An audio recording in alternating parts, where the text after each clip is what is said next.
I'm focused on his spirit cause it keeps me from his fire. The Holy Ghost is with me, so my fear I leave behind. My sins were all diminished when he took that breath and died. And if you think I'ma give up on my God, the devil is a lie.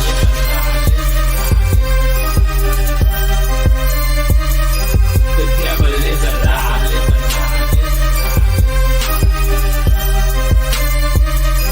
The devil is a lie. Hello. I'm Christina Barton. You're watching Black Teen News.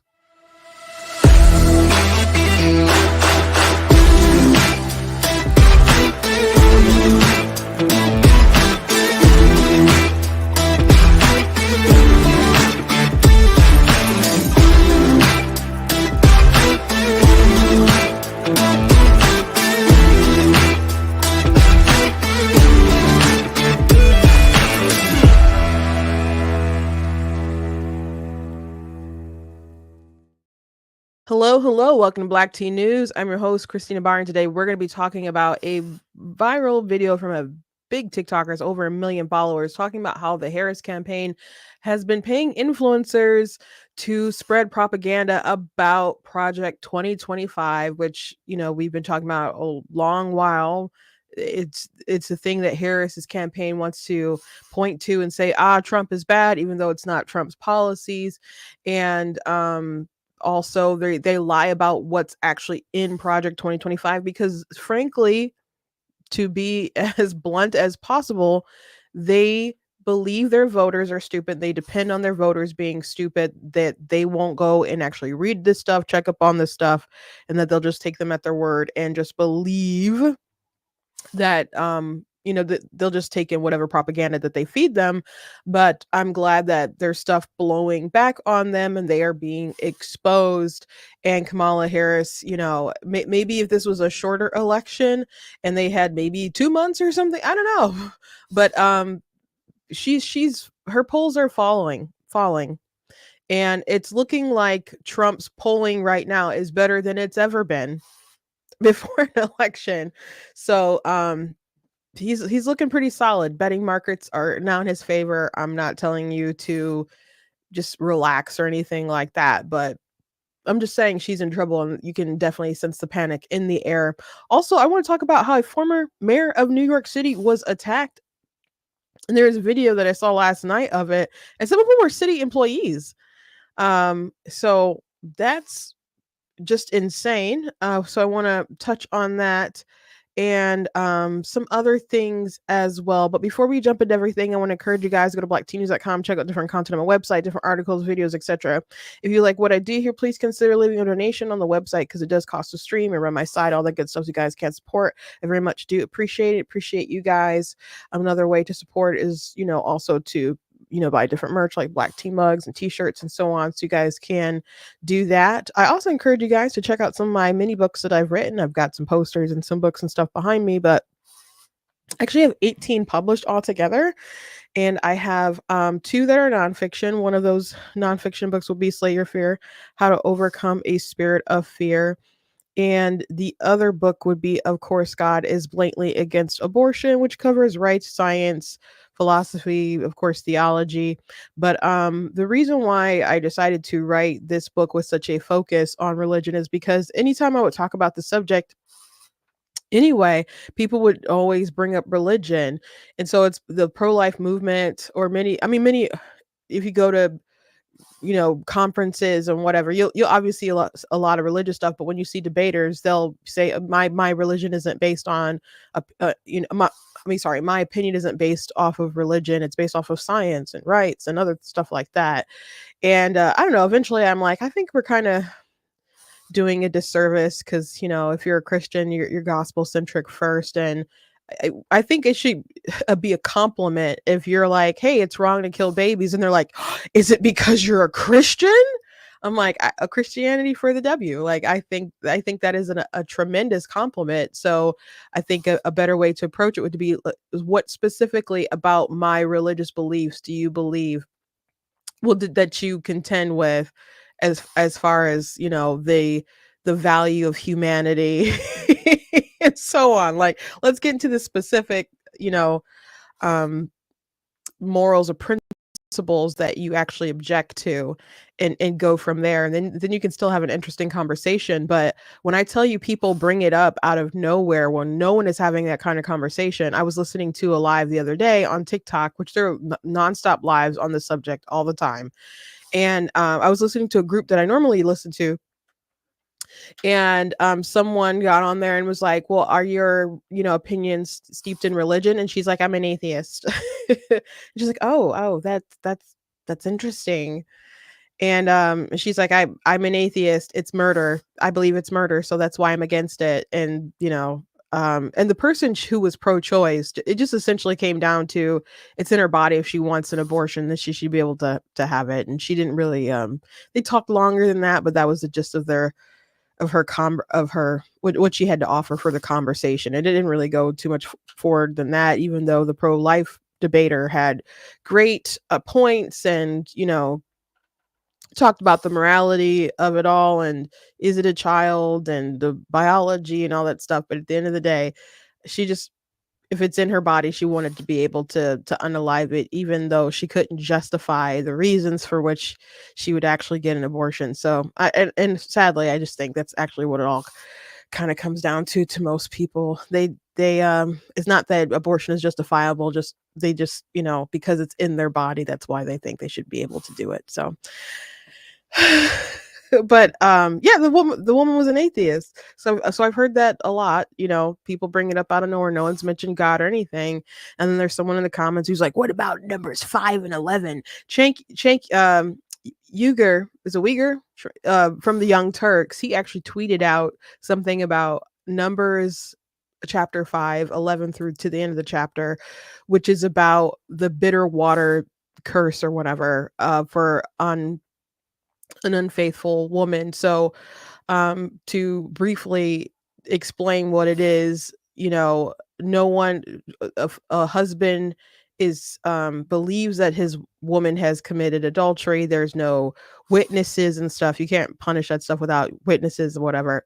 And instead of, just, I guess, living with that, and there being other kind of repercussions with that infidelity accusation up in the air, she can go before a Levitical priest, and they will do a ceremony, and she will take in bitter water, and there'll be like a supernatural sign, and one thing happen, and she's guilty, and she will not be able to have children, and will be a curse upon her people. And then if she's innocent, she will bear children.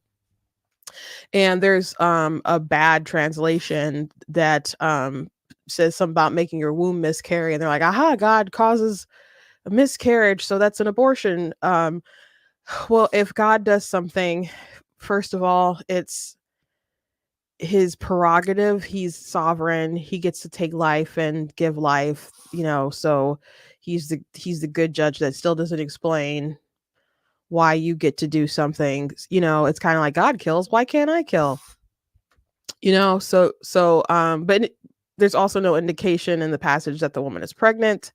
And again, it's about, whether you're going to be barren or you're going to have children or whatever. And the actual bitter water is harmless. It's like dusty temple water. Some people think because she has grain, that the grain is what causes the abortion, but they burn part of the grain, and the other grain is customary to like give to the priest and stuff. So she doesn't actually even eat the grain. So um a lot of just misinformation on the topic. Sorry to go down that rabbit hole a little bit, but that's something that I covered in my book. But Chank brought that up on Twitter to be like, oh, but God sanctions abortions in the Bible. So that's why, one of the many reasons why I made my book. So if you haven't read it, I encourage you guys to check it out, even if you're not very religious, just to debunk some of that stuff if you're interested in this particular topic. But it talks more than religious stuff in there. So go ahead and check it out. Maybe I'll do another one that's not so heavy and goes deeper into some more of the topics. But it's a well-rounded book, so I encourage you guys to check it out. And my other stuff too. I got a lot of stuff that's nothing to do with politics. It still has good morals and values and other stuff in there, but I encourage you guys to check it out. But anyway, thank you guys for watching live. I see people in the chat. Is that Brock? No, Brooke.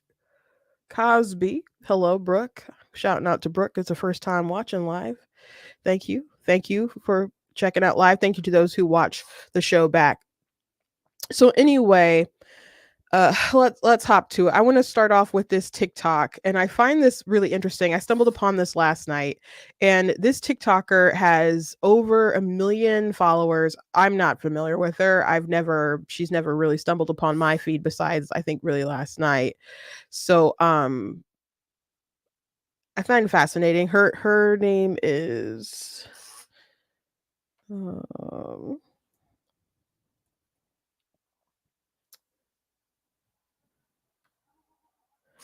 Madeline Pendleton, that's her name. So she exposes the Harris campaign for paying influencers. Now this is not news to me. And the Democrats in general have been paying influencers, which is funny because on Monday, I showed you guys a video of this white savior kind of guy complaining about the black people who will go on TikTok and have the lives and will have the MAGA hats, and they're like, these are paid influencers, and they're being paid, and they're to betray their race. And I guarantee you that the people he's talking about are not paid. I'm not saying that no one is paid in the Trump campaign as far as being influencers and stuff, but I'm not aware of it. I'm not aware of it. As a matter of fact, I know that there were conversations about donors being willing to pay for that if the Trump campaign wanted to do that. And I was just like, I put my like 2 cents in there. I was like, I don't think that's a great idea because there's going to be people who say no. And if they say no, they will expose you for paying the influencers. I'm like, there's more than enough people out there who are willing to post stuff. And you know what? More people will be willing to post stuff if like Trump folks, surrogates, or even Trump himself would repost and retweet more stuff because people are monetized or whatever, so you can just kind of self-incentivize them by just kind of making it worth their while without sending out any checks, to be frank. But to my knowledge, they don't really have influencers that are paid to say all this stuff. There's people who are maybe influenced. I don't even want to say maybe. There's plenty of people who are influenced by their audiences and the success that they have there, and their wealth or whatever that they've amassed from being like parroting like praise to Trump and stuff, that they probably wouldn't say many things that are negative. But we have to talk case by case basis to assess whoever that might be. And that's not a blanket statement, guys. That's just some people obviously are swayed by trying to keep their audience, and that's in mainstream news, that's social media, period. That happens across the board. But as far as them paying influencers to say specific things and push propaganda, I am not aware of the Trump campaign doing that at all. At all. I'm not aware of that. I am aware of Biden paying influencers and stuff, or the DNC paying influencers, and that's been going on for a while. The Democrats doing that, but the Harris campaign specifically is paying influencers to push propaganda regarding Project 2025. And this is funny because Trump's campaign, his platform is not Project 2025, and they keep continuously pushing this. And there's plenty of things I think that you could complain about this man. And I don't think so much on Kamala Harris's side because by all accounts, she's pretty much worse. Any complaint you might have against Trump, she's worse. So like average person could have plenty of things to complain about. I've had plenty of things to complain about. Kamala Harris just kind of has no room to talk on most things. But I maybe that's why they have to make up something entirely insane to attack him on. And so I keep saying this: the Trump campaign focuses on things that Kamala has Kamala The Trump campaign focused on things that Kamala Harris has said, has done, tried to implement, things that she had pitched on her 2020 campaign if she was going to be president. And I think you should take her at her word. She's the one who said her values have not changed, and her values are garbage for the most part. So he will talk about true things about Kamala Harris. And Kamala Harris has structured a whole entire fantasy to attack Donald Trump on. So if you want to know, who you should support or whatever, you can just look at how they attack each other. Donald Trump will just point to the truth. Kamala Harris will point to propaganda and lies and so on. So I appreciate this creator, coming out and being honest. And you know what? And at the end of the day, a lot of people who watch these different influencers appreciate that the person that they follow are real with them. I know I've upset some people because I'm not on I'm not going to shill for anybody, and I'll be honest about things that I like and things that I don't like and so on. But I'm obviously very conservative, more conservative than people are running for office and stuff. So I clash with different folks on my own side, and some people haven't liked that. But most people who stuck around and so on are like, you know what? I appreciate that you're going to be honest with your opinion, even though I might not agree with it, and I respect you guys, and you guys respect me. So I'm sure that people really appreciate her coming out and being honest about what's actually going on, and other people are looking sideways at different influencers. Now there's some influencers who have done it and have just plainly said, yeah, I'm doing it and have let that be known that they're taking a check and that there are particular talking points. But other folks are doing it and they're not disclosing that they're in some kind of paid partnership, which I think is very interesting because I've done paid partnerships not on TikTok before, nothing involving like politics stuff, but it will say there that this is a paid thing when you're doing commission off of items you're selling. It'll say this creator gets commission for it, so it should be disclosed if you're doing something and getting paid by a campaign, I think. So anyway, let's go ahead and watch her video. Did you guys know that the Democratic Party is paying people on TikTok thousands and thousands of dollars to make videos talking about how awesome the Democratic Party is? I know, because they've offered me nearly $15,000 to do just that, to try to take attention away from that whole genocide thing. And I also know because I've unfortunately had to follow mutuals who started posting content suspiciously in line with the pitches I received to do just that within around 48 hours of me receiving those pitches. And suspiciously, nobody is disclosing on TikTok that they are getting paid to make videos just like this. So since nobody wants to tell you the Democrats are paying them thousands of dollars to talk about how awesome the Democrats are, I'm going to tell you, you guys should be aware that when you see videos like that, the Democrats are actively paying people to talk about how awesome the Democrats are. I've received 2 pitches so far to date. I received one that was to make ongoing videos monthly leading up to the election. And I received another one that was to fearmonger specifically about Project 2025 and the Heritage Foundation. If you follow me, if you listen to my podcast, I have 4 hours of content talking about the Heritage Foundation and Project 2025. Okay. It's not good. It's all ass. But I resent the way that the Democrats are trying to fearmonger like it's something new and some unique horror you need to be terrified of in order to coerce you into voting for them with bad information. The Heritage Foundation has been asked since it was incepted in the 1970s, and Project 2025 is just the newest name for the Mandate for Leadership, which is their document that comes out every single election cycle and has since 1980, trying to influence Republican politicians on how to vote. And you also should probably know that Heritage Foundation trustees are actively endorsing both Kamala Harris and Donald Trump, and that Barack Obama famously worked with them in the past for policy. Are they conservative? Yes, but they're not exactly super partisan, and that probably also is why Kamala Harris is saying that she will definitely want to seat a Republican in her cabinet. I keep saying, socialists are punching right, and the Democrats are standing there. Why are you standing there?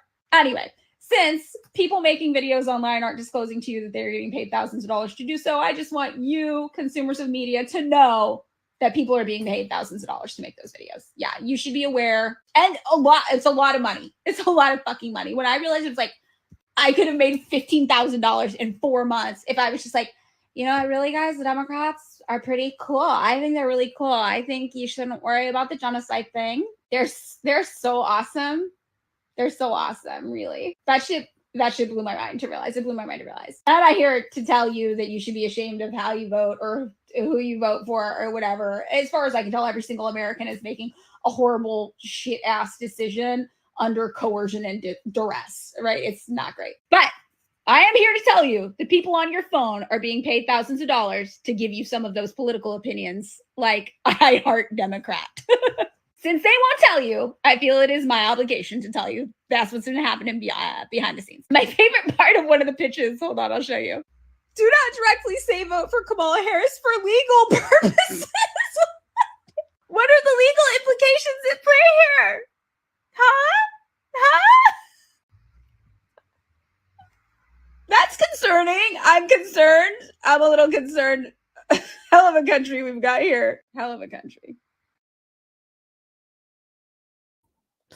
So that is the video where she blasts them. So that is a risk you run when you pitch out to a bunch of people saying, "Hey, will you make propaganda videos?" That someone will be like, "That's not cool." So kudos to her. Now she's obviously pretty far left. She has a podcast, Surviving Capitalism, and she keeps. I'm assuming the genocide that she's talking about is Israel Gaza stuff. So she has her opinion on those things. But there's a lot of people on the left, particularly on TikTok, not just on TikTok, but who are upset about, the US sending money to Israel and the casualty numbers and all kinds of different stuff. So they're upset with the Democrats. There's people who are uncommitted, and there's I guess a fair amount of uncommitted voters in Michigan, which I don't know. At the end of the day, I think they might still vote for Harris. I don't know. But kudos to her for, she believes what she believes, and she's, not going to just be paid off to be like, "Oh yeah, cool. You guys are great." And she didn't ream on anybody for deciding whatever they're going to decide, but just people ought to know if their opinions aren't genuinely their opinions. One time I went on Let It Rip. It's a local late night like news show and stuff. And this was when Trump was the president, and information about Stormy Daniels had like just come out about, her getting paid off or whatever. And so I didn't know that I was going to even do that segment. I came on there for other reasons. And so they're going to add that too. And I'm just like, wait a second, I'm not prepped for this or whatever. And they're like, "Oh, but you got it." It was kind of like, you got to do it. And so when it got to that segment, I did a great job, I believe, overall. But when it got to that segment, they asked about like, "Hey, Trump paid off this porn star and lied about it. Like, what's going on? Like, what do you think?" And it just, the camera like going on my face. And I'm just like, like, they could all read my face. Like I clearly was not okay with the story going on. But, but other people were just, paid. People were like, people lie to their wives. And I'm just like, I'm not defending. They're just shooing that away. And, but now we know there's so many crazy stories revolving around all that. But, that drama, but it was fresh at the time. But my point is like, I'm just not willing to go on anywhere and say whatever for a paycheck, so I don't foresee myself being a paid surrogate for anyone anytime soon in the future. But they tried it. And there's plenty of young people on the app who won't learn the truth, even if there are people on the right like exposing people and showing FEC filings and stuff, like with Harry Sisson, people in Chris Mallory. Those are two really big accounts people point to and say, "Hey, these are people who are paid by their management company that's paid by the FEC by the Democrats and stuff. So you can't, these are paid shills. And there's this other guy, Dean. I don't think there's any, I haven't heard about there being any FEC filings, but he's been involved in like quick rich kind of stuff before. So he actually was on Jubilee with Charlie Kirk. And there were other folks on there too who were like typical debaters on TikTok and stuff. But Dean was on there. He's a blonde kid, and then the Jubilee had Dean versus a bunch of different Republicans. So so some of these debaters on TikTok, especially when they talk about abortion and other things, I find it to be really annoying because I'm like, some hills that people die on and some routes that they go, sometimes their arguments can sound intelligent in some areas, but other areas I'm like, I know you're smart enough to not die on this hill, or to, I don't know, really debate about like, oh, it's actually arbitrary when life begins, and what about before, because there was an egg and there was a sperm, like that's, and I'm not saying Dina said that, but other people have like tried to go that route. I'm like, I know that life starts at conception. like your individual life starts at that point. And so that they'll argue like really silly stuff to really hammer it their, I don't know, ideology in, or what they're arguing for. And I'm like, I don't even know if you genuinely believe that, or if you're just doing it for sport or for likes or for clicks. But I talk about this issue because I'm like, people are being killed and I'd like it to stop. So, I don't, the internet's an interesting place. I guess media is an interesting field because so many people will say stuff, that aren't genuine and true to them, because they're getting paid. And I understand it, I guess, money's money and people got to feed their families, and some people just like nice cars or whatever the heck they're buying with it. But I don't know, at the end of the day, I got to look myself in the mirror. So I don't know. It just couldn't be me. It just couldn't be me. But again, thank you to this woman for exposing the Dems here. And again, I'm not aware of Donald Trump's campaign having paid surrogates like that. And when I heard of it being a conversation, not even from like the Trump campaign, but some donors like were willing to do that, I was like, that's not a good idea, because someone will expose them if they ask the wrong person about it. So I wouldn't bother, because then that would be in the news, and it would just be really bad if they got exposed for trying to sell talking points. But the Project 2025 stuff that people are pushing, they're pushing things that aren't even true about Project 2025.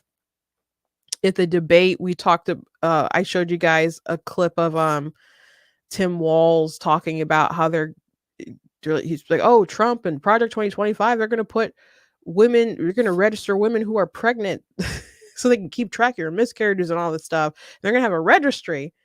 And mind you, these people want like gun registries and stuff like that. But that's not even in Project 2025. And CNN, their fact checkers debunked it. And they're still going around like saying this garbage. And they know it's not true. They didn't read this stuff themselves. It's just all propaganda. So on top of it not being Trump stuff, they're lying about it. And I said it's kind of like an inception of lies. There's just a lie within another lie within another lie. And on top of all that, they're paying influencers online to spread these lies about Trump and about Project 2025. Like, I know Trump doesn't really have time to defend it. He just disassociate it, but it is a shame that there's so many lies going on about all the stuff that the Heritage Foundation put out. I'm not gonna say I agree with all that's in Project 2025 because I didn't read it, and I'm not gonna read the whole thing. It's 900 pages. Most people did not read it. Okay, I just don't have that kind of time for no reason to invest in it for no reason. There's no reason for me to read it. Okay, unless it's pure curiosity. But I got too much stuff to do with my life. Okay, I have read some of it. like, so people have addressed certain things. So I tried to look it up and see, and I'm like, okay, what chapter is it in? They say a chapter. I'm like, you've totally got this whole thing wrong. How you're even interpreting this? I'm like, some of this stuff sounds actually really good. So some of my followers have said that they've read it and they liked most of what's in there. I don't doubt that most of it's probably good. I just got too much stuff to do. I hope you forgive me for not being that entirely invested in it. So anyway, people can see that Kamala Harris doesn't really have much to add. And at first, she had all this glowing coverage, and people didn't like Trump and were sick of Trump, and people were just so excited that Biden wasn't going to be the nominee. But that all faded really quick. But you know what? Not everyone was excited. Not everyone was excited. There was somebody who called my sister after, Joe Biden was kicked out basically of the race, and they called her and like, is he really leaving? And she said, yeah. And he's like, is it gonna be Kamala? And she's like, yeah, look, it's looking like that. And he's like, I don't want to vote for her. I don't want to vote for her. And this is a Democrat, a college educated Democrat black man who didn't have to be convinced that he didn't want to vote for Kamala Harris. He knew that he didn't want to vote for Kamala Harris. Kamala Harris has a tremendous issue with men. She is overperforming with white women, sure, but she has a big issue with men. And it's not getting any better. And her hubby, Doug, that apparently, there's evidence that he beat his ex-girlfriend, we know who he stripped the nanny and paid her off and stuff. Not, even beyond like those not great things that the media is not really touching and talking about. He just doesn't give the right kind of vibe, Walls doesn't give the right kind of masculine sort of vibe. People don't want Mamala, or the dudes don't want Mamala. And, maybe they were able to guilt men and nag them. Nag is probably a better word, into not supporting Trump in 2020. With Biden at the helm, and he was also Captain Empathy, but he was still a guy with a lot of experience who had been there a long time, and people still saw him as a safe option. Kamala Harris comes off totally incompetent. If she was like actually like a boss lady and was just like serious business or whatever, instead of whatever route she's going, she would be more relatable, I guess, or people would trust her more. But she's just not giving off she just gives off weakness and incompetence. That's just the vibe you get off. At least with Trump, people might think, he's not all there as far as like his thinking with a lot of stuff. And I don't mean like senile, but he's just unpredictable. But some people find that, to be kind of a good thing. Like when he talked to Vladimir Putin and was like, if you do this, if you do this with Ukraine, we're going to bomb you. And he's like, you that's not true. You're not gonna do that. And he's like, but I might. I'm thinking about like Ben Shapiro's impression of Trump, because I've heard him tell the story many times, but he's like, I might do it. And if there's just a 5% chance or 1% chance that the US is going to bomb the bleep out of you, you don't take that chance, even if it's small. And so people understood that about Trump. So with Kamala, it's just incompetence on top of incompetence on top of incompetence. You just, and she keeps just appealing. She doesn't appeal to anyone beyond the base that she's already going to have. Yeah, she's overperforming with white women. Congratulations. But she's not doing anything to reach out to these working class men, besides like trying to change up their positions and moderate and to sound more like Donald Trump. But Donald Trump is already running. So if you're not running in a contrast of vision than Donald Trump, then they're going to go with the devil they know. And they're going to go back to Trump because things were pretty good under him. And you're saying, well, I won't ban fracking, but you're on video talking about getting rid of it. And he's been saying drill baby drill for the past, forever. So who are they gonna trust? Who are they gonna trust? So this is why she's having issues, and this is why he's up ahead in the swing states. And she's got problems even in, Michigan and Pennsylvania and Arizona, Georgia, you know, she's got problems. And I'm not saying like just roll over and go have a party and be all excited, but you know, if you keep working for the outcome that you want is my advice. If you don't care that much, then I guess you don't care that much. If you really want them to win, then go knock your doors and go make your phone calls, because they're, I know that Turning Point and Elon Musk's group is like teaming up for like election day operations. I don't think it's a good idea to outsource all that stuff. So there's a lot of concern about the turnout machine of the RNC in the Trump campaign this time around. Now, maybe people will be able to maybe they'll be able to get it just from pure enthusiasm instead of like a competent kind of operation on the ground. I don't know. I don't know, or maybe Turning Point and Elon with his pack that he has will just, turn out a massive operation. But there's just like typical things that you would normally do in an election that people aren't observing them doing it. So like it's all hands on deck basically, and it's just not kind of happening that kind of way. But we'll see. Trump is encouraging people to vote early. He did not really do that in 2020. He did that a little bit, but he really discouraged the absentee program from what I heard and understand, and which Republicans were pretty good at, like their absentee program, but so much, talking about mail and cheating and all that stuff, it really suppressed that. And it's just better to go ahead and, do it early if you can. And I already mentioned this, but in 2020, my dad, he didn't even end up voting because he actually got COVID and got really sick, and so he was too sick to get up and go vote. And we were just floored, and we're like, well, if you're not better by tomorrow, then we have to take you to the doctor. And so we did, and he was in the hospital for a while. And before anyone's like, well, why didn't he get the jab? The jab was like not even much of a thing at the time. So, but it was rough. Anyway, Donald Trump, by the way, is calling for CBS. We talked about this already. How CBS was fixing Kamala Harris's answers in her 60-minute interview, which was funny. I brought this up at Bible study last night. This is before we started, getting into the word or whatever. But I was like, did you guys hear about this? And they were floored about how unethical CBS is.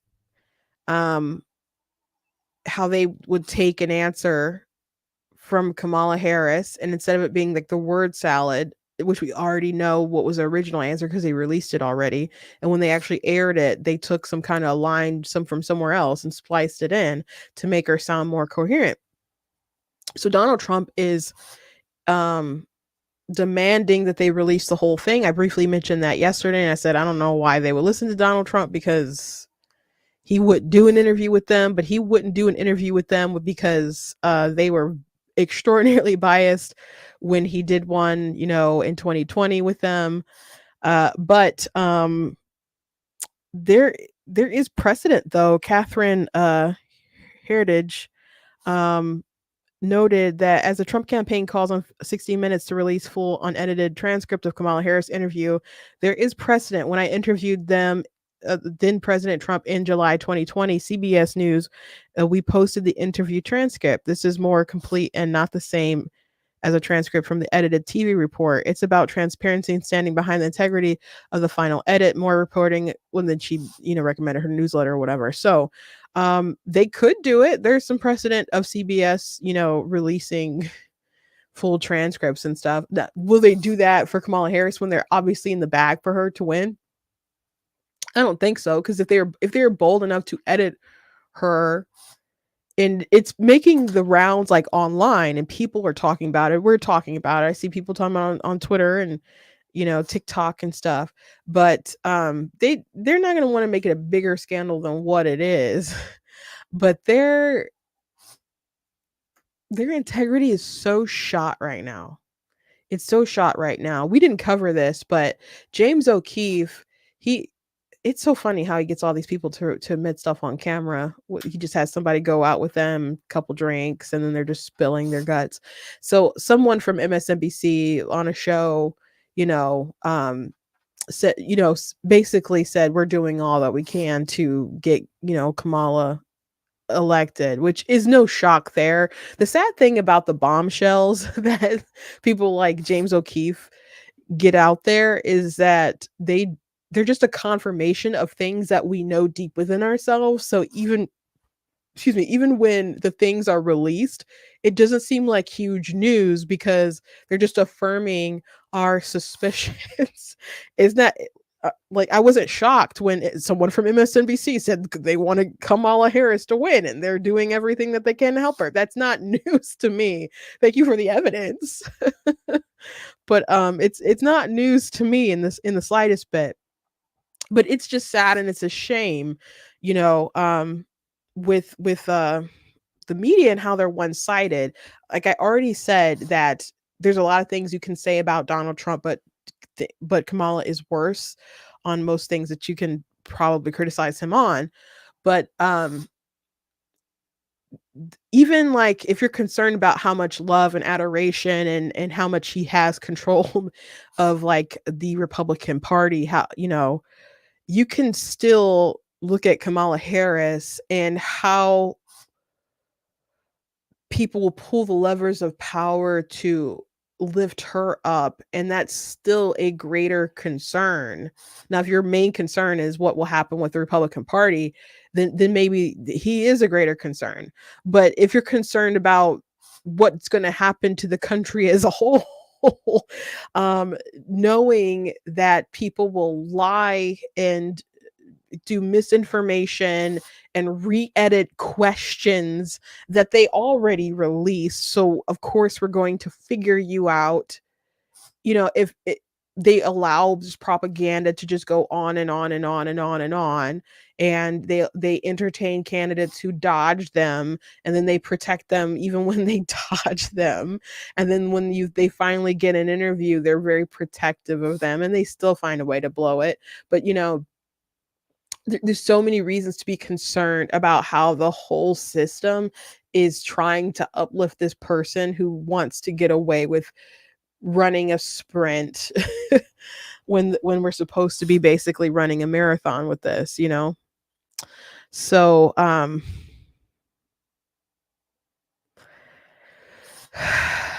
it's concerning, guys. I don't know what else to tell you, but it's looking like she's not going to win.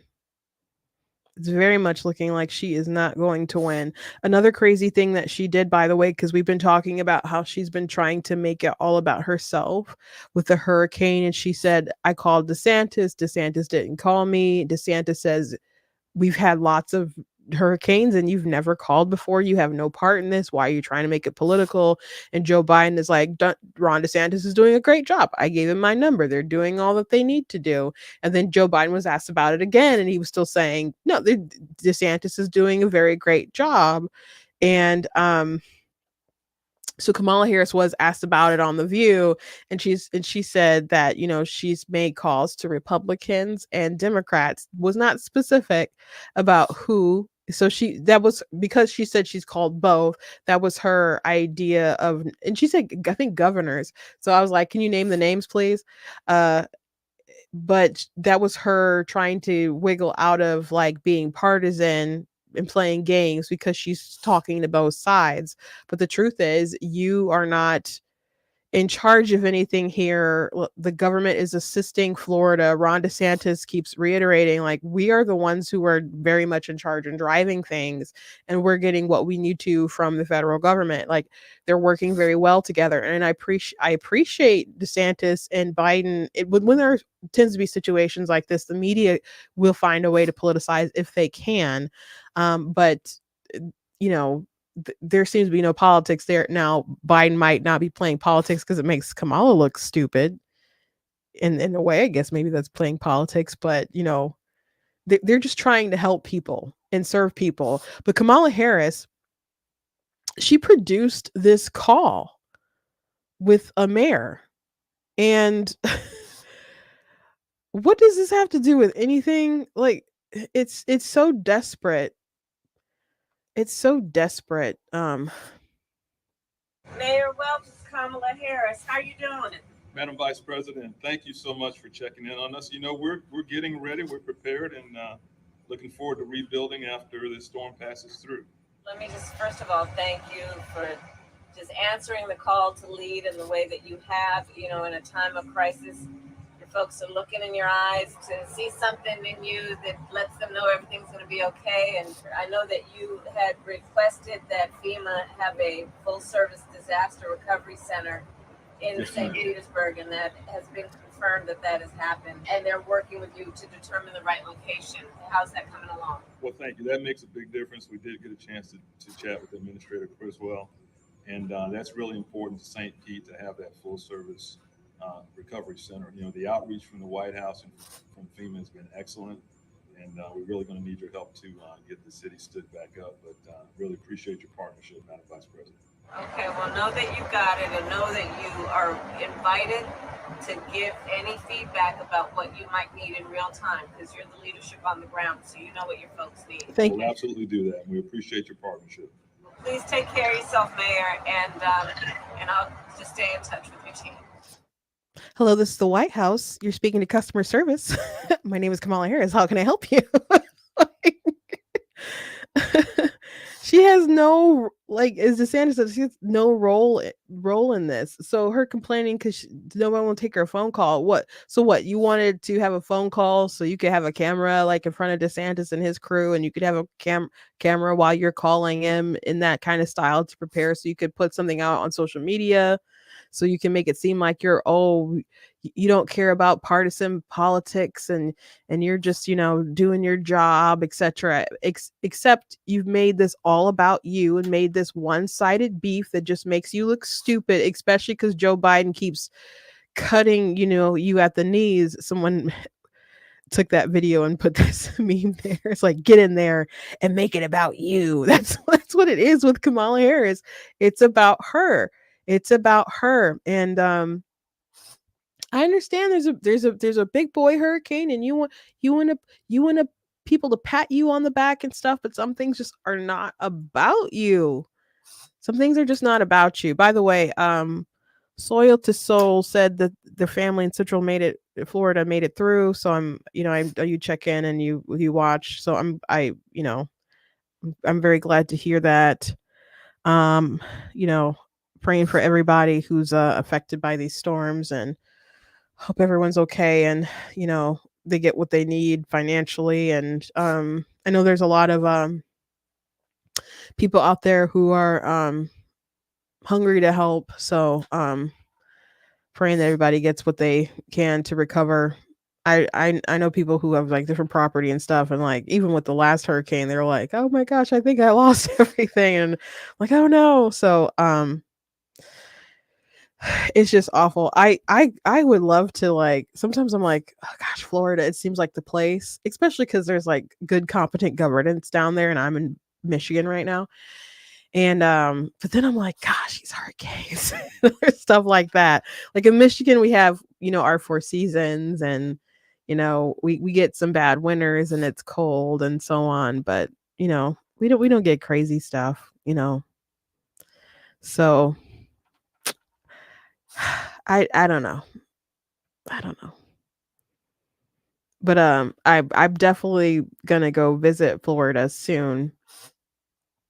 Love to do that. I have a friend who's out there, and they're like, you gotta visit me. And why would you come yet? I'm like, because it's hot right now. I'm like, I'll come in the winter. I'll come after the election. And they're like, there's AC. I'm like, okay, but you still have to walk outside, and it's hot. So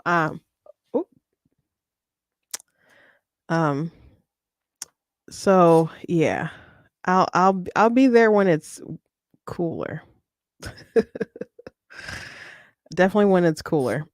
Anyway, crazy story that happened about the former governor of New York getting beaten. And I I don't know how I missed this, but this was going around the internet yesterday, this actual video of the beating. And it this world is just crazy.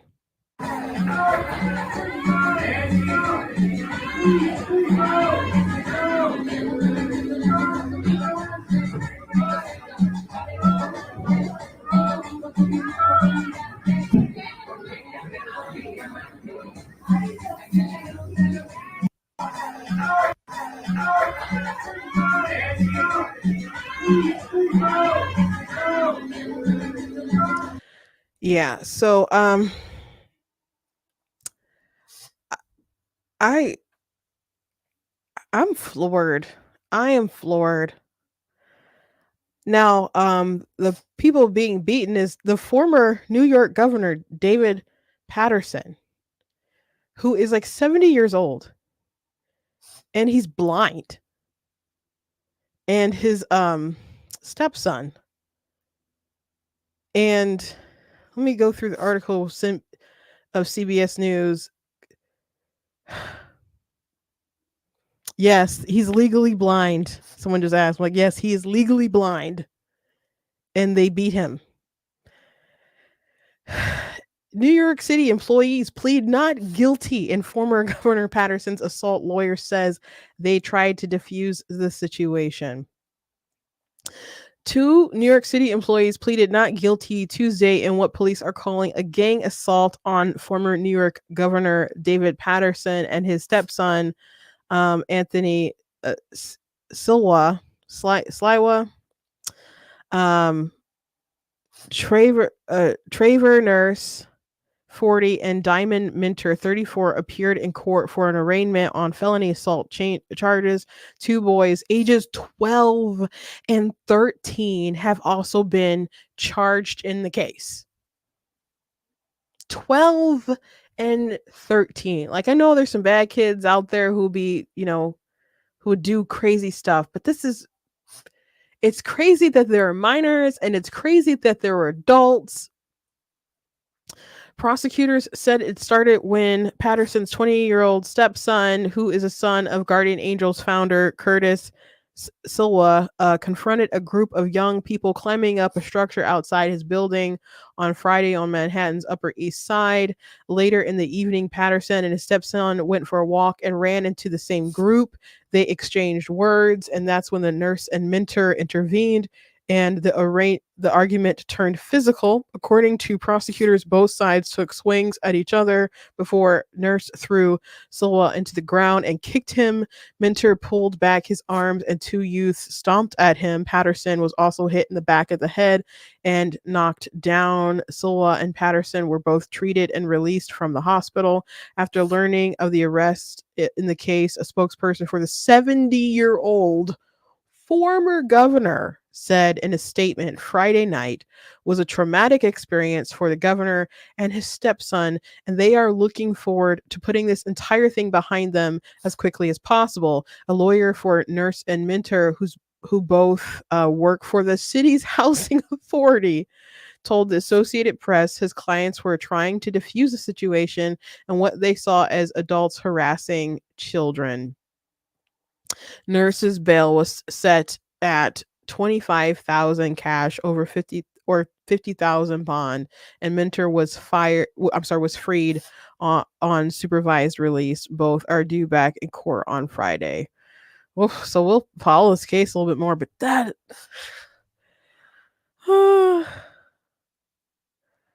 it's just insane. The first thing that went through my mind though, when I saw that video of them like kicking them and stuff on the ground,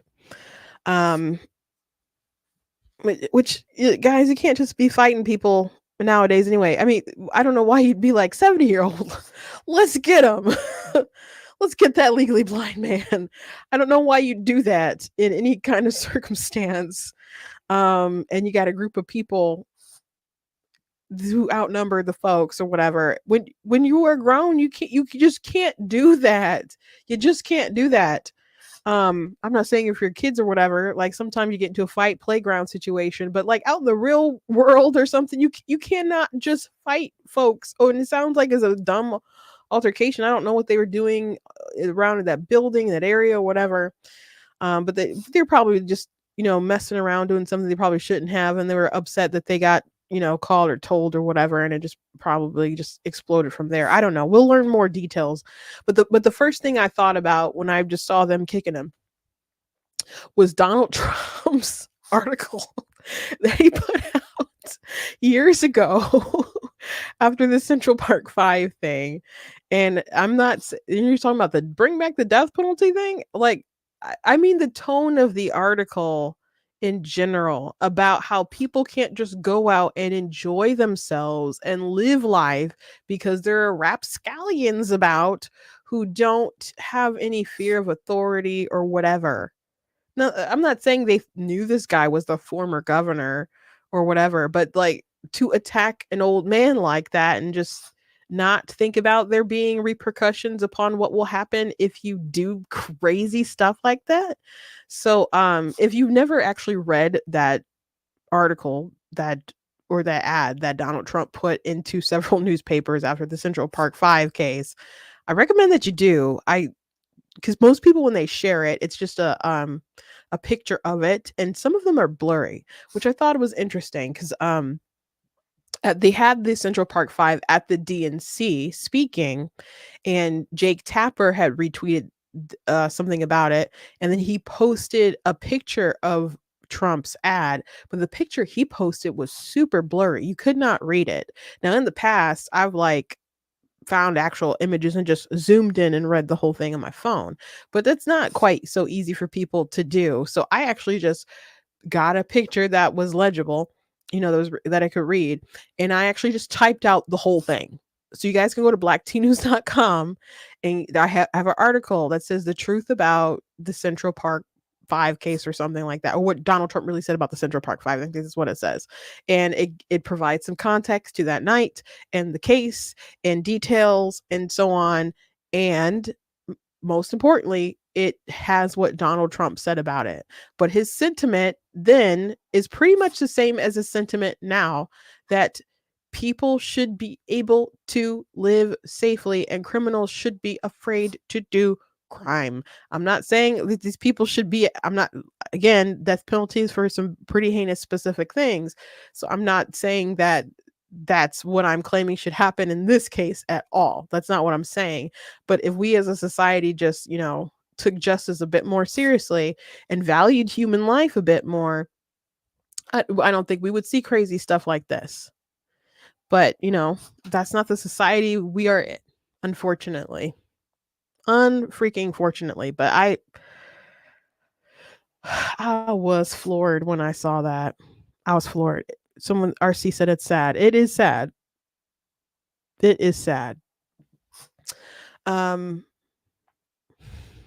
Another big thing that's going on right now, and I don't know when we will have an answer for this getting overturned, but if you recall, Letitia James, who's the AG, she went after Trump over a fraud case, and they said that they overvalued his property, like Mar-a-Lago and other stuff, and he got a loan from a bank, and the banks got paid back, and there seemed to be no one harmed, but the state argued that, well, people were harmed in general, or the state was harmed or whatever, and it affected property value and what, just nonsense. There's no aggrieved party. The banks got their money. The banks like testified like on like Trump's behalf, saying they got their money.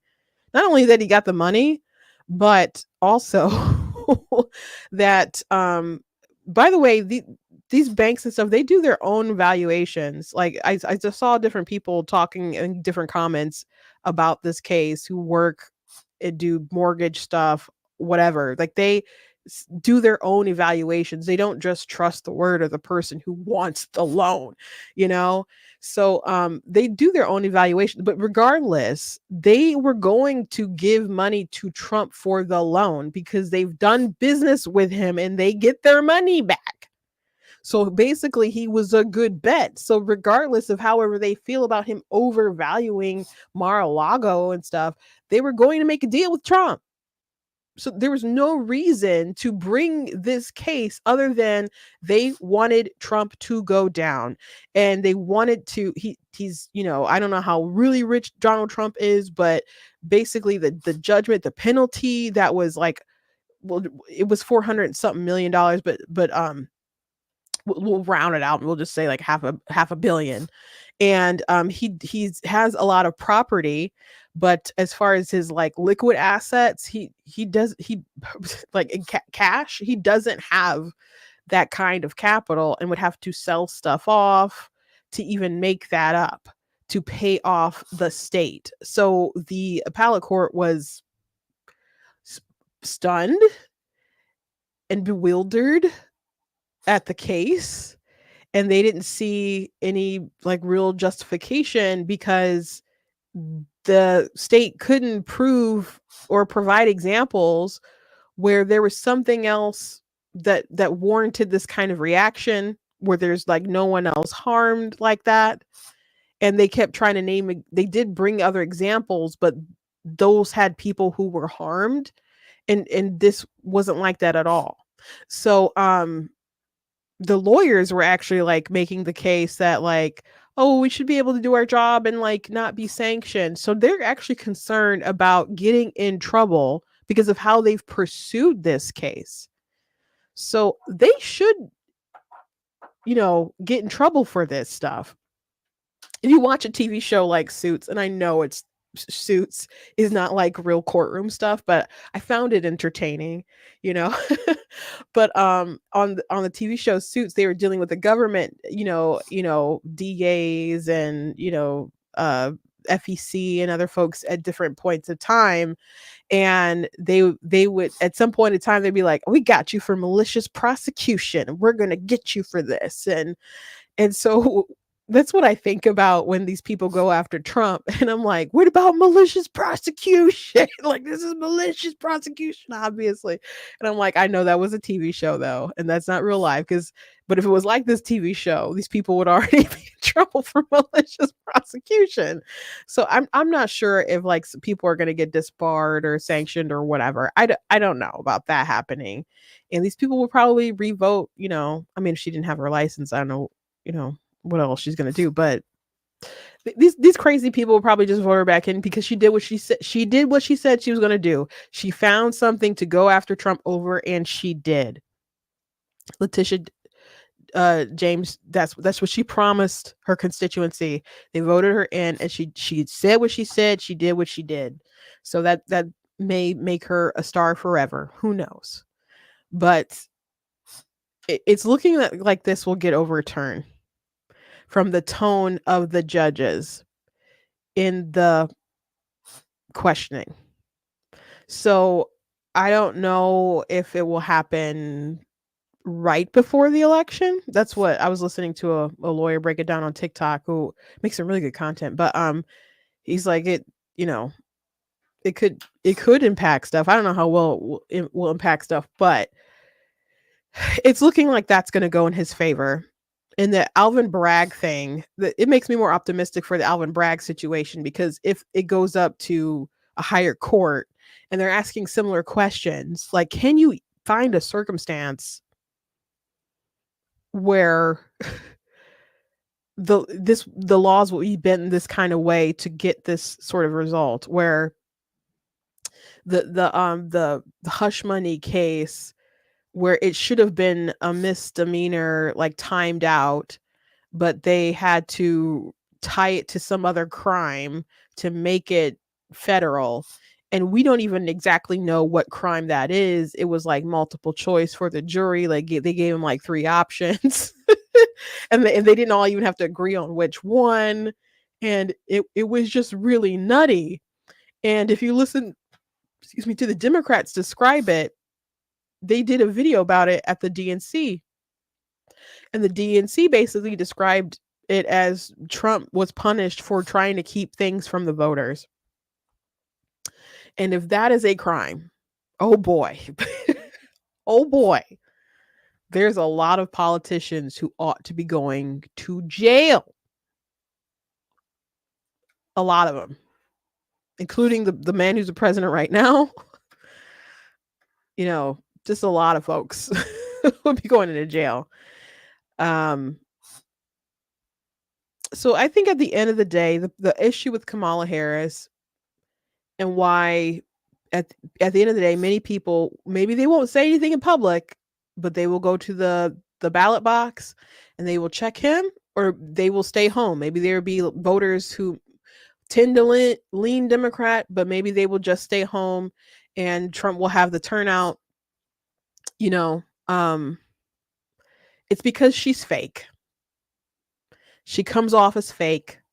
Her accents, you know, the way she can't answer questions, the way she pulls out different ideas out of her butt, the way that she's been so far to the left and now she's really trying to moderate so she can I don't know, sound more Republican so people will think she's not crazy. But you might as well just vote Republican at that point. The way that she has to point to Project 2025 and not real things that Donald Trump has said and done. And then they take things that he may have said, but they take it out of context, like the bloodbath comment or dictator on day one or whatever, so they can make him sound as bad as possible. But there's a lot of people who see through it, and you're trying to convince folks that he was so bad, but they lived through Donald Trump, and it just doesn't seem legit, and they don't trust her. They don't trust her. And I'm not saying they trust Trump, but again, at least they experienced him, you know? At least they experienced him. The reason why, even though they experienced pretty good things through Trump and they were willing to try Biden, is because there was still like some chaos. Like the media made it seem like there was chaos every day. And they didn't personally like Trump. So they wanted Joe Biden to restore some kind of stability. They wanted to the rough waters to be calmed. And they didn't really get that when they got Joe Biden.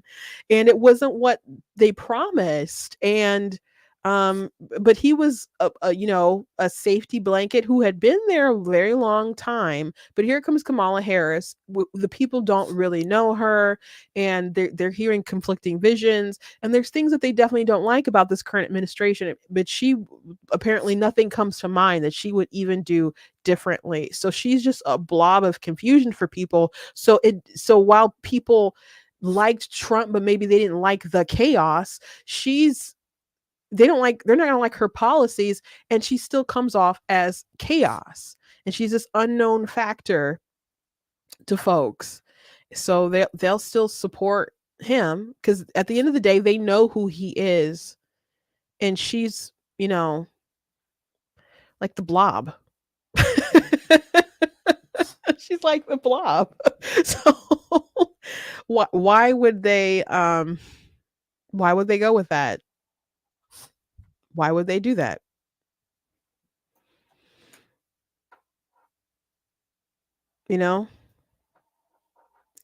If I were Trump, I hate that he did, when he was asked on the debate stage or pressed about and accused of or whatever, they start bringing up these prosecutions that he had, and he talked about being a victim, etc. But he didn't really point to the fact that she represents that unjust system, which some people have that in their minds anyway, because they lived in California or they heard about things that she did in California, how they withheld information that could have made people go free, or arrested moms for not having their kids in school enough days when they were sick, and, going to the doctors and so on. So just stuff like that, or going after David Daleiden. Like, I wish he would have made her the face of malicious prosecution. So when these things get overturned, and it looks like they're going to be overturned, she's just a representative of, we have to defeat evil. Like, I love law and order, but it's wrong when the system it goes after people unjustly, and she's a part of that corrupt system. I want real law and order. She wants to go after her political opponents, and it's said sometimes he missed a really big opportunity on the debate stage to really hammer that in. And I don't know if they have any time for ads or anything like that, but she's the face of that. She's the face of that. And maybe that's why there's a lot of black dudes who are instantly like, I don't want to vote for Kamala. Because I remember in 2016 when Joe Biden was picking Kamala, the kind of conversations that people would have. I went to the post office one day, and there was these two black guys. They seemed like they were, you know, they dressed nice and so on. And one of them talking about how they, paid their daughter through college and stuff. So, it seemed like they had their life together or whatever. And they just did not like Kamala Harris. They were talking about how she treated people, her record in California, and they didn't trust her. They didn't like her. And I don't think that's gone away. They didn't vote for her. They voted for Joe Biden, or mostly against Donald Trump. But again, to restore that calm, she doesn't represent that. She doesn't represent that for people. And that's why she's in trouble. That's why she's in trouble. And while I can complain about Donald Trump and certain things that he's done or the route that he's going, I definitely don't want to see her win. I don't like her. I never did. Never. Men don't trust her. That's what RC said. They do not. They do not. They do not. And there are some simps out there. This last thing I'll say, and I'll let you go. I mentioned that Dean kid earlier. He was on Jubilee, and he was going back and forth with someone, and he was refuting Kamala Harris slept into power, which she did. And they tried to make it about like sexism, like, oh, it hurts women when people say stuff like that. And I really resent when people say garbage like that, because when people criticize a very specific woman, that has nothing to do with women. When people criticize a specific type of woman, that doesn't have anything to do with women at large, has nothing to do with me. No one's going to accuse me of ever sleeping to the top. Let's say I get everything I want out of life. No one's going to accuse me of doing that, because that's not in my character. That's not my reputation. That's not my history.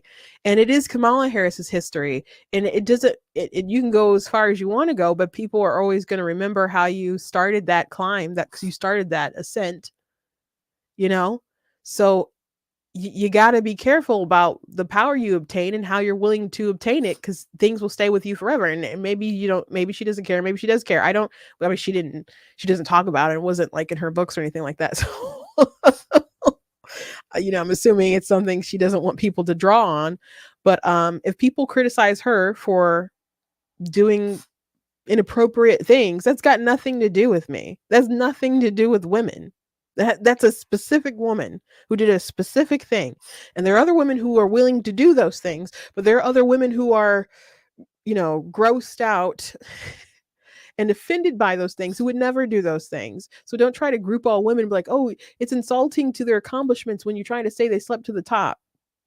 Well, she did. Not all the way. I guess there was a stabilized place eventually where she found footing, but that's how she started out. And there's more stuff than the Willie Brown stuff. And there's people in California who could destroy her. Utterly destroy her.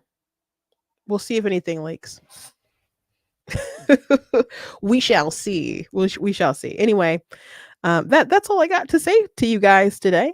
I hope you guys enjoyed the show. Please go to blacktnews.com. Check, I think I maybe already said that. Go check out different articles and so on. Like the article that I have with Donald Trump and his Central Park 5. He didn't even mention them specifically in the article, but I mean the timing, it came out like 2 weeks after the attack. But go ahead and read that article if you haven't read it. I really recommend that you do. Because he just basically said a lot of stuff that he says nowadays, where we just need law and order, and people need to respect authority, and people deserve to have places where they can be safe. So that was essentially the article, but a lot of people don't know, and they think it's just like a race-fueled rage. I don't know. But go ahead, share it, read it. Check out other content on the website, videos, and so on. Please check out different merch that's available on the website as well. And please also consider leaving a donation. It's October. If you guys like spooky stuff, or I don't know, I guess the spookiest stuff that I kind of have written is the spookiest thing is probably Almost Alive. And it's funny because some people are like, "Oh, demons, that's really scary." And I'm like, I don't know, I'm a Christian, so it's just kind of like that. Demons, it is what it is. But I wrote one of my series is about demon hunters and stuff. And if you're watching on Facebook and YouTube, there's a link in the description, what'll take you to Amazon, so it's very easy to find this stuff. But let me go to my books.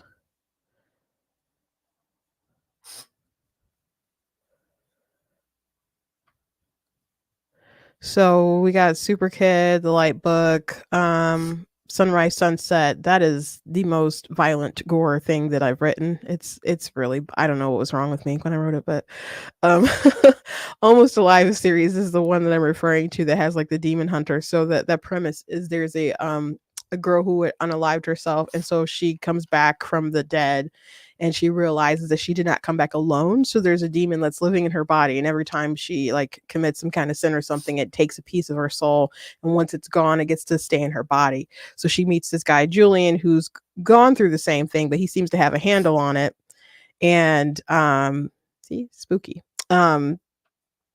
So he tries to help her, but then they kind of start liking each other, and then they kind of become a problem for each other while they're trying to get over the situation. So, and in the second book, he kind of has to rely on her heavily. So there's some scary dramatic kind of parts in there, but it's not I wouldn't say it's horror or anything like that. It's still paranormal romance. So if you like shows like, I don't know, Supernatural or Buffy, or you know stuff like that, you might enjoy Almost Alive. But that's available. I know it's October, so something I wanted to mention because people are in the mood for something, I guess, along those lines. But I got a lot of things you can check out. Other things that are in the supernatural kind of series. All my books kind of have a little something going on. I got werewolves, mermaids, and vampires here, so all that stuff. So this is my website, ninjadoespublishing.com, where you can find out more and read the summaries and so on. I did also add a page about parental advisory, because sometimes some of you guys ask, like, is it appropriate for your kids? So I did add a page that has details about things that folks may not like, or may, just I'll just say trigger warning. I don't love the phrase, but just some things here or there. But I don't have like curse words in my books. One book, it's historical, has the N word in it, like The Color of God's Eyes and The Song of the Devil's Lips. I don't have sex scenes. I do more fade to black. But if there's something more mature, I have like the details in there. So for those of you who have asked, I do have a page on my website that talks about parental advisory stuff. So there's your answer to if it's appropriate for your kids. But most of my fiction is like young, new adult. So, which, by the way, on the 3rd, when I'm gonna be at this author signing in Ann Arbor, my book, I'm sharing a table with another author, and her stuff is adult, and I'm like, I don't know how that's gonna work, but I think they put me in like a segment where most everybody is adult. So, but I think the other group is like nonfiction and just kiddie books, and mine is, like young new adult. So I guess there's kind of nowhere for me to go exactly. But anyway, the 3rd, I will be in Ann Arbor. That's the Sunday before the election. And Motor City Comic Con is that same week on Friday, Saturday, Sunday. So if you're in Michigan, if you're going to those things, you guys can pick up some signed copies of books there. Otherwise, you guys can go check out my stuff on Amazon. thank you very much for listening, still listening and being here as I talk about my stuff. I take a lot of time to write, and I love my works, and I'm still, putting out stuff you guys can't see, but I have across from me, I have like a wall. Well, I have a cork board that has a list of book ideas and my release dates and stuff. And I have books ideas written up to 2036. And it can go further. There's some stuff not on there. So I just I ran out of tacks. I have to get some more like tacks to put some more stuff on the wall. But I just I love to write. I love to write. There's some political books and stuff. I have ideas that I don't have on my wall that I will I guess also pop out that will disrupt my flow of things, because when I wrote the abortion book, that like pushed a lot of stuff back. But I just really enjoy to write. So anyway, God bless you guys, and I'll see you tomorrow.